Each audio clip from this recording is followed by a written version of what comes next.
It's a known fact that the motivation that most people have at the beginning of the year in January, it tends to peak in January.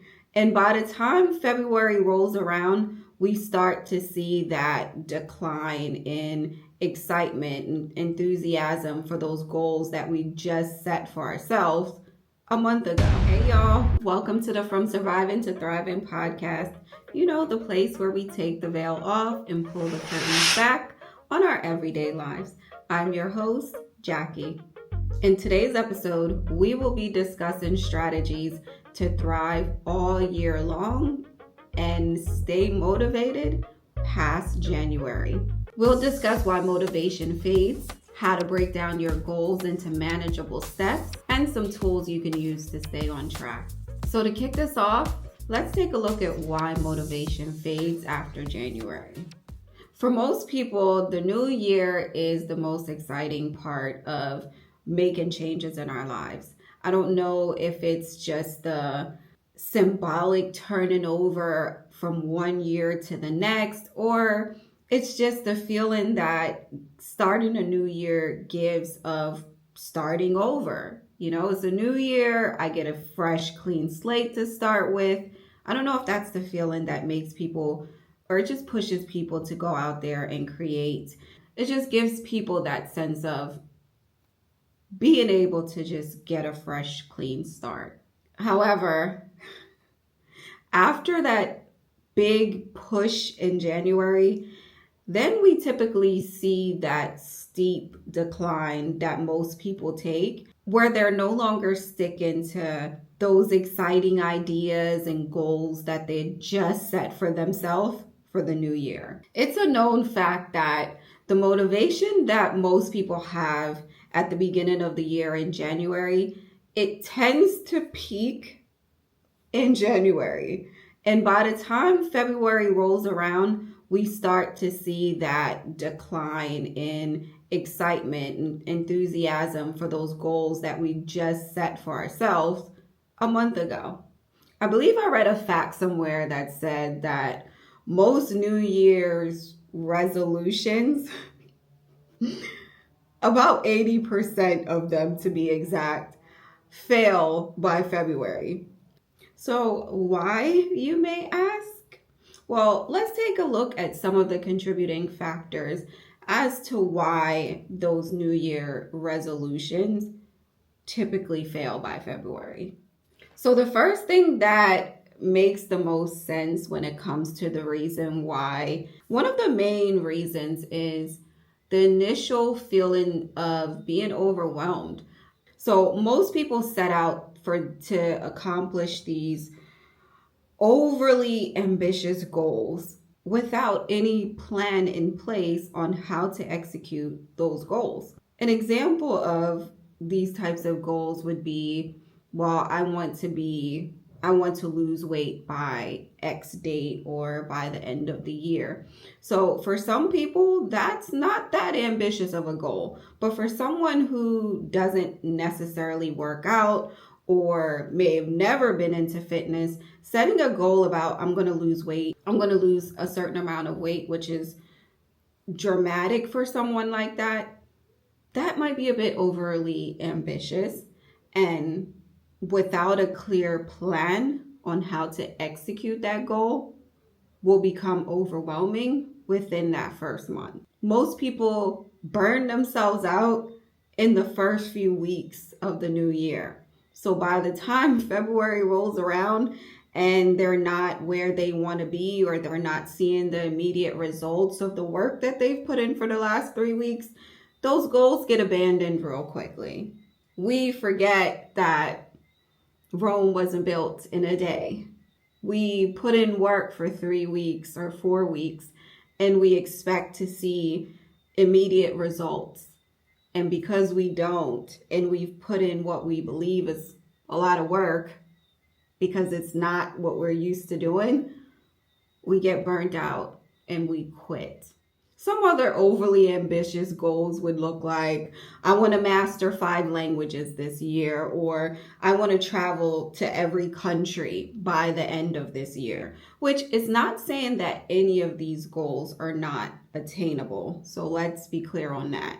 It's just for most people, that is an overly ambitious goal. For some people, traveling the entire world in a year is not abnormal. That might be their job, and that might be something that they can accomplish. I do know of people who have traveled to 195 countries, if that's the count right now, in a year, and they've accomplished that goal. But that's not feasible for most people.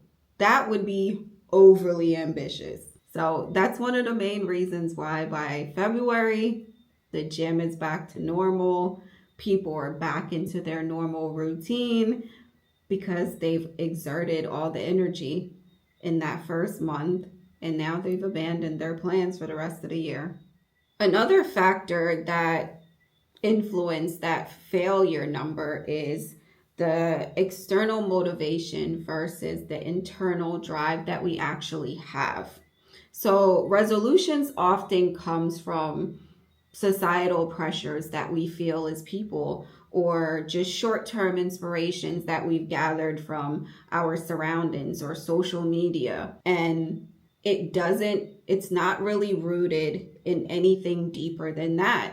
Most people who start the gym in January is because everyone else starts the gym in January. It seems like it's just a thing that everyone decides to do, that it's a new year, I'm going to lose weight.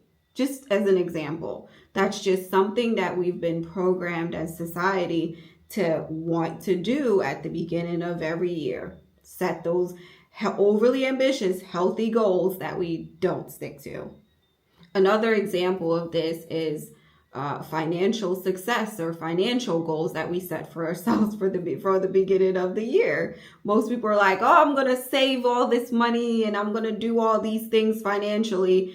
And then reality sets in a month or two later, and we've abandoned that goal that we had set for ourselves. Something that we should realize is that when we tend to stick to goals, follow through with them, and keep going is when they're tied to things that are more important to us. They have some sort of intrinsic motivation for us to continue to do whatever it is that we're doing.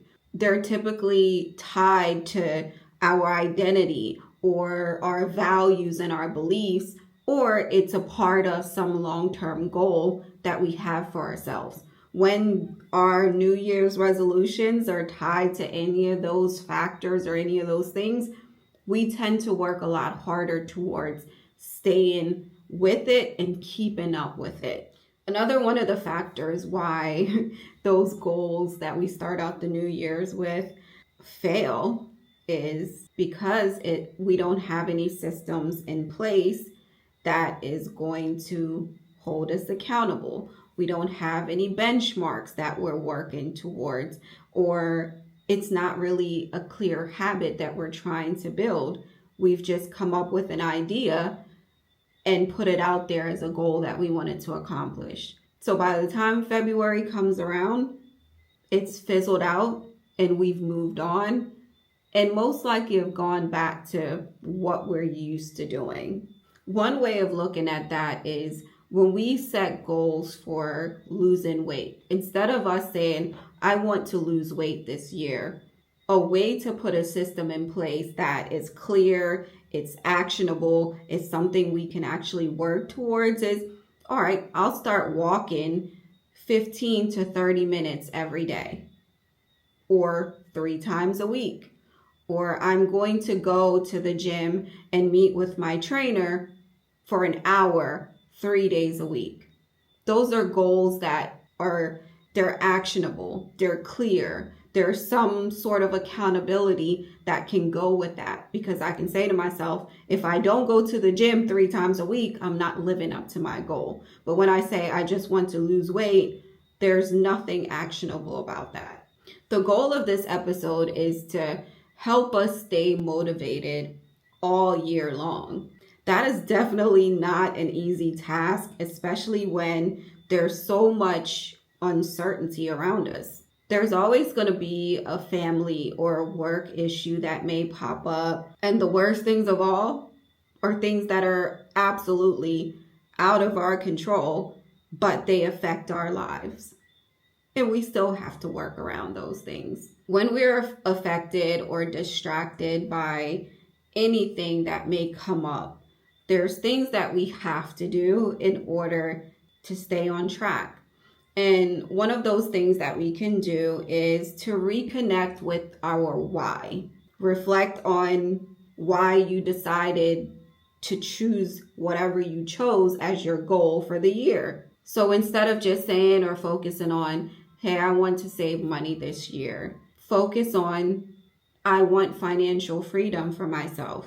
The more specific your goal is and the more connected you are to it, the more you're willing to stick to that goal and work towards accomplishing it. It is also beneficial to periodically revisit your why.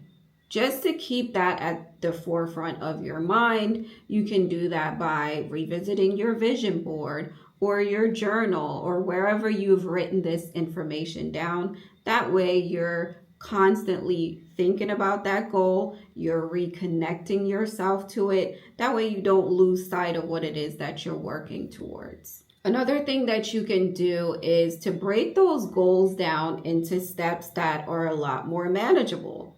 So instead of creating those goals that are so broad, maybe consider goals that are much more specific and they're actionable and they have time limits where you can work towards different pieces of that goal on a quarterly, a monthly, or even a weekly basis. So if I decide I want to read 12 books this year, that is a good goal, but it's missing some specificity.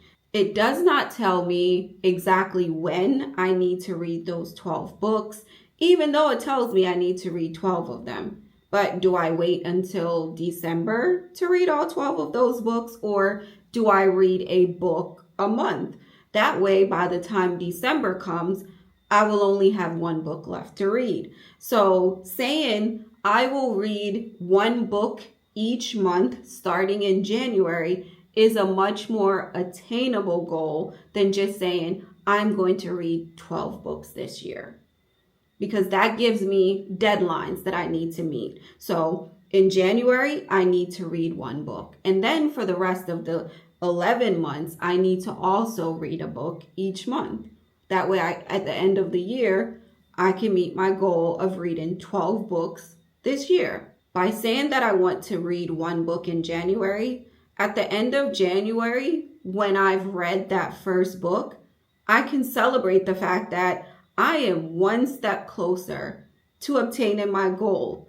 And the point of that is, the more I can celebrate the small successes, the more it's going to push me to continue on to February, where I read my second book. And then that's going to push me to March to read my third book, and so on and so forth. So as long as I can keep that momentum going, where each month I'm hitting the benchmark of what I set for myself, is going to push me even more to continue, because I'm celebrating the small wins as I go along. So by the time I reach December and I've read 12 books for the year, I'm over the moon now, because I've done exactly what I've set out to do and I've celebrated each step along the way.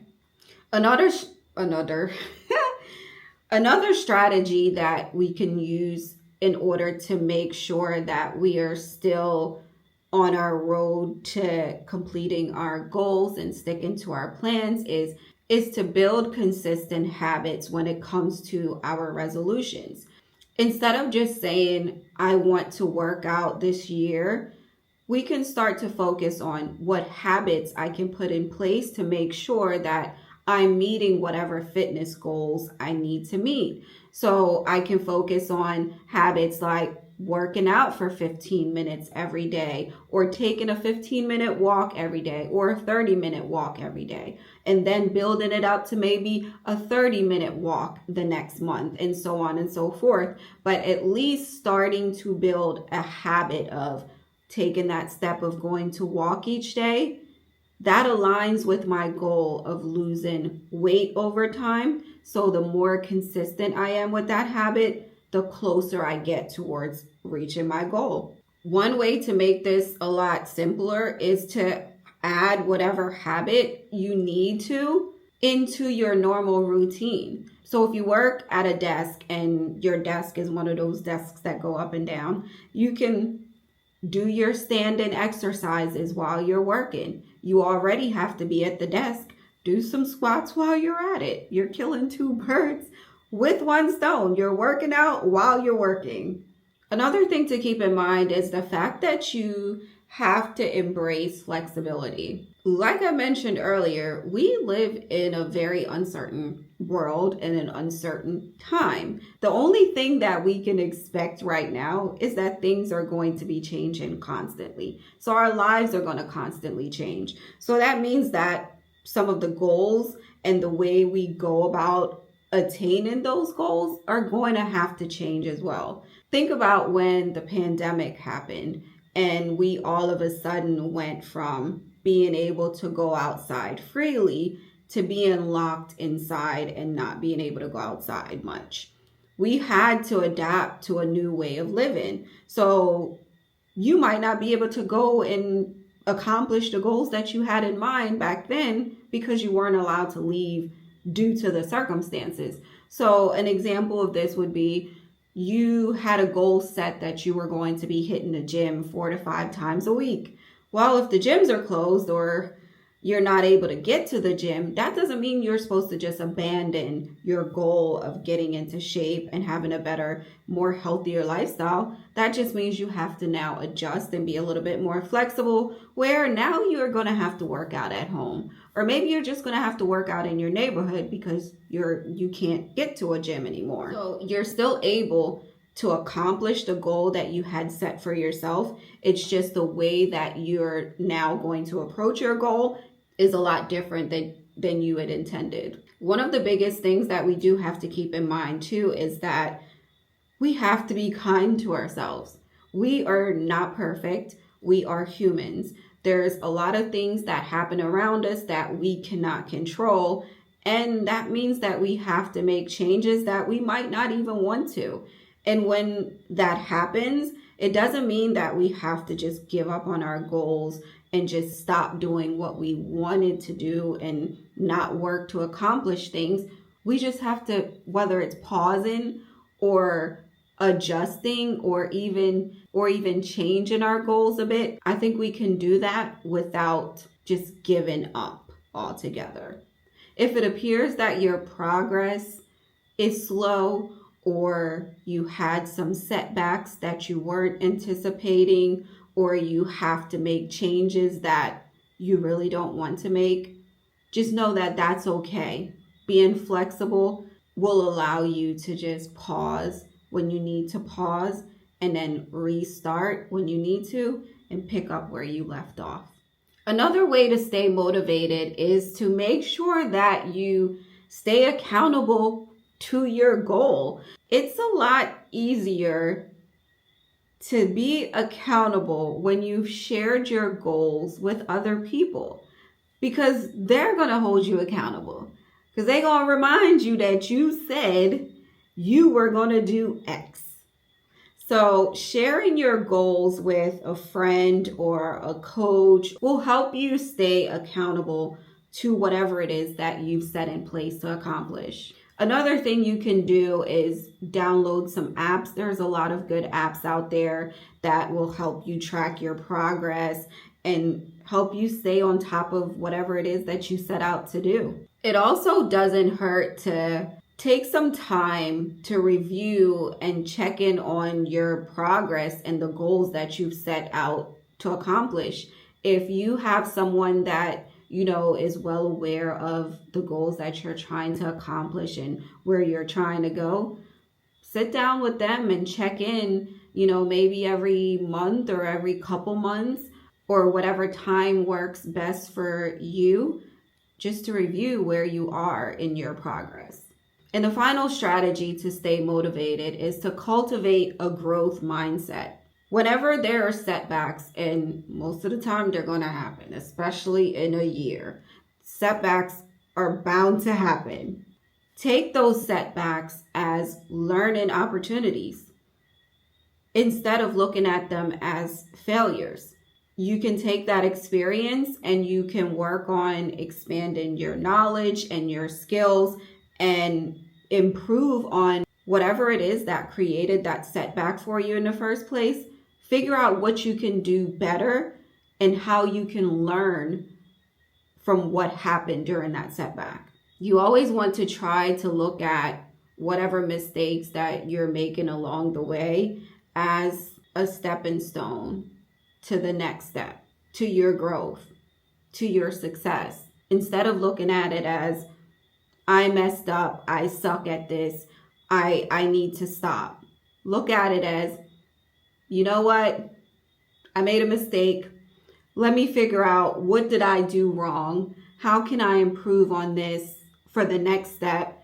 And how do I get out of this mistake that I made and do better next time? Or what's the better approach that I could have taken? The final thing that we'll take a look at is the tools and the resources that you need to help you stay on track. Having the right tools and resources is essential to you staying on track to accomplish your goals this year. There are tons of habit tracking apps that are out there that will help you to develop, to track, and to review how well you're doing with the habits that you're working on creating. Some of those apps include Everyday Habits, Streaks, Tick Tick, and Abitica. These are all good tools that you can use to keep track of what habits you have in place, which ones you want to implement, and how good you are at sticking to those habits.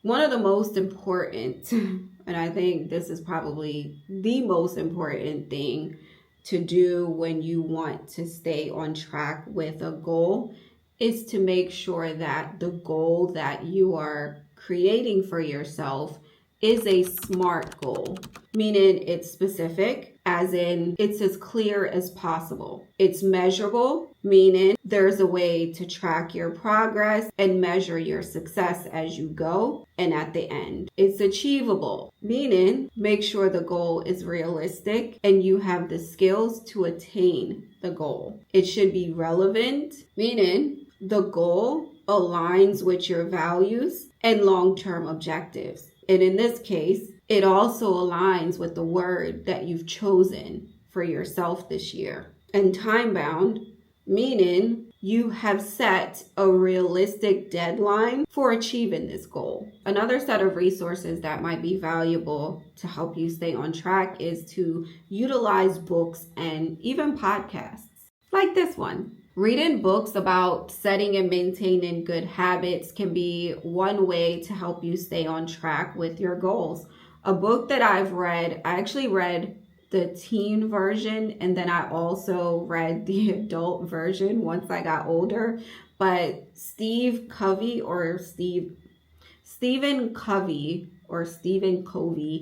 is the author, but he's written the books called 7 Habits of a Highly Effective Teen, and he also wrote the book 7 Habits of Highly Effective People.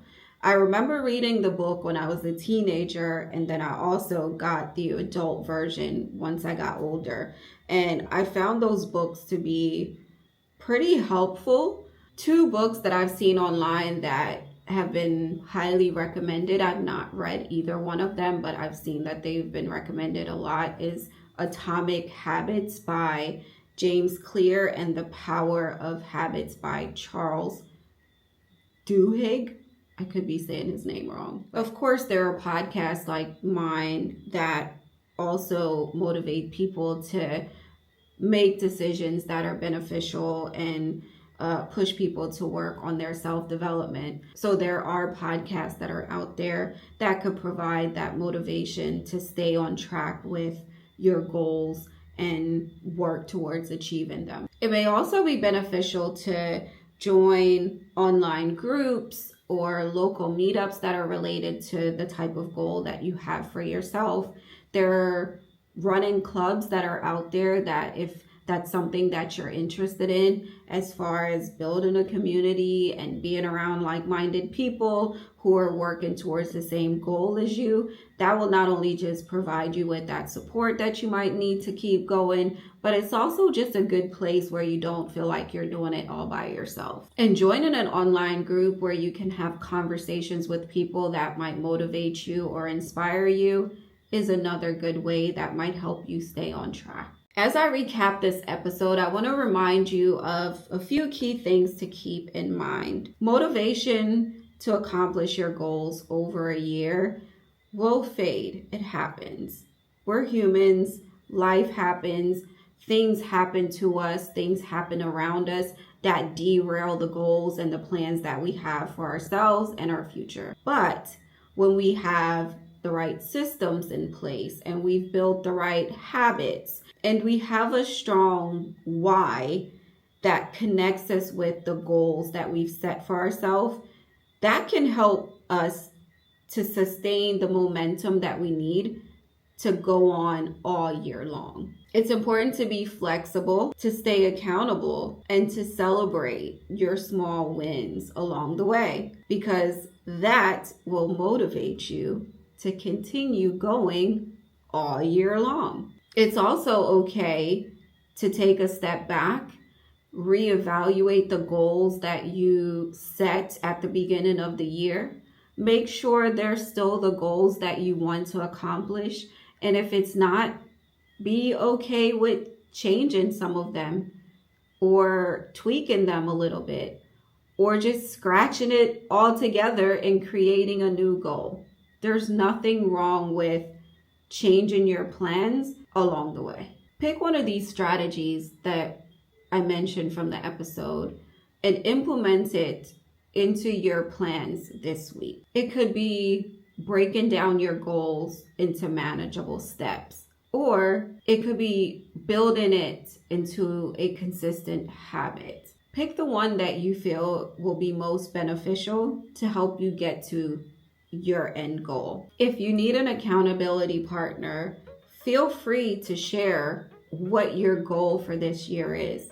It doesn't have to be the entire goal. If you want to share one of your goals that you want to be accountable for, you can share it with the podcast community. If you enjoyed this episode, don't forget to like, comment, share, and subscribe. Don't forget to leave that 5-star rating if you found this to be beneficial. Make sure you're following on your favorite streaming platforms. I'm available on Apple Podcasts, Spotify, iHeartRadio, Amazon Music, Audible, and of course on YouTube. Thank you so much for joining me, and I will see you in the next episode.